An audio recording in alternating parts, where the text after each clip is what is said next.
Եթե Աստծո որդի ես, քեզ ցած գցիր այդ ժայռի վրայից, որտեղ իր հրեշտակներին պատվիրված է, որ իրենց ձեռքերի վրա քեզ կպահեն։ Գրված է,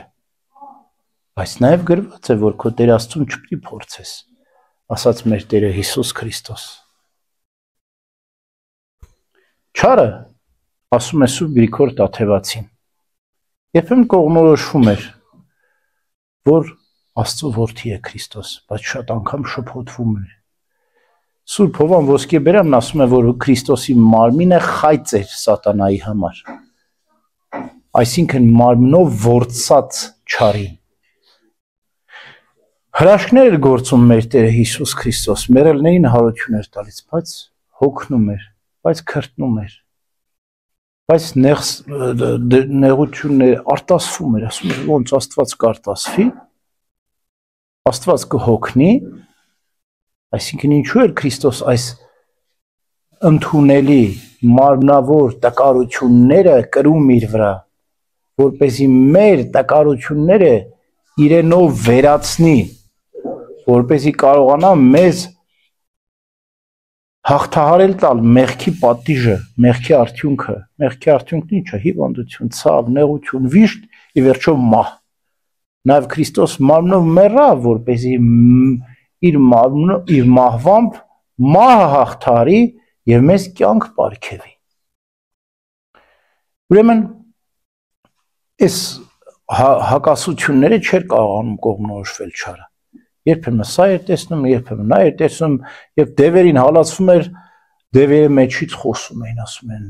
«Գիտենք դու ով ես, Աստծո սուրբն ես»։ Վաղաժամ մեզ տանջելու եկար։ Այսինքն մենք ժամանակ գա ամբողջական դժոխքին կդատապարտվենք, վաղաժամ տանջելու եկար։ Բայց վերջնական չէր կողմնորոշում, իրապես Աստծո որդի է թե չէ, Աստված է, փրկիչն է թե չէ, որտեվ Քրիստոսից առաջ էին մեռելներին հարություն տվողներ եղել, ով Եղիան մի հոգի տվեց, Եղիսեն երկու հոգի մեռելներին։ Քրիստոսից առաջ էին բորոտներին, կույրերին, հաշմանդամներին բուժել, շատ մարգարեներ շնորհներ ունեին, բայց ոչ ոքի այդ շնորհը չէր հավասարվի Քրիստոսի արած հրաշքների, թե քանակին, թե որակին,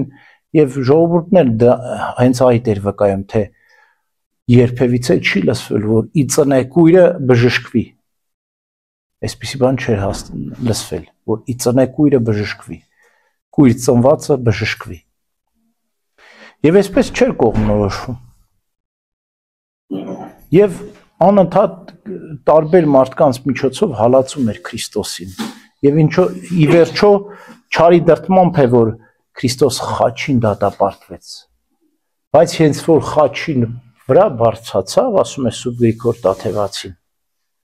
չարը հասկացավ, որ սա փրկիչն է։ Եվ հիմա էլ նույն իր գործակալներով սկսեց Քրիստոսին ասել՝ իջի խաչից։ Եթե Աստծո որդի ես, փրկիր ինքդ քեզ մեզ էլ, իջի այդ խաչից։ Իջի խաչից, քանի հրեական ասեցին իջի խաչից։ Այդ հրեաները խո չէին ասում, չարի պատգամն էին ասում։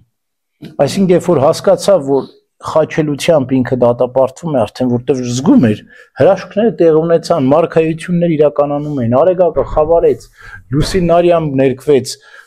Տաճարի վարակույրը վերից վառ պատրվեց, սրանք բոլոր մարգարեություններ էին, որ կատարվում էին Քրիստոսի խաչելության ժամանակ, երկրի շարժ եղավ,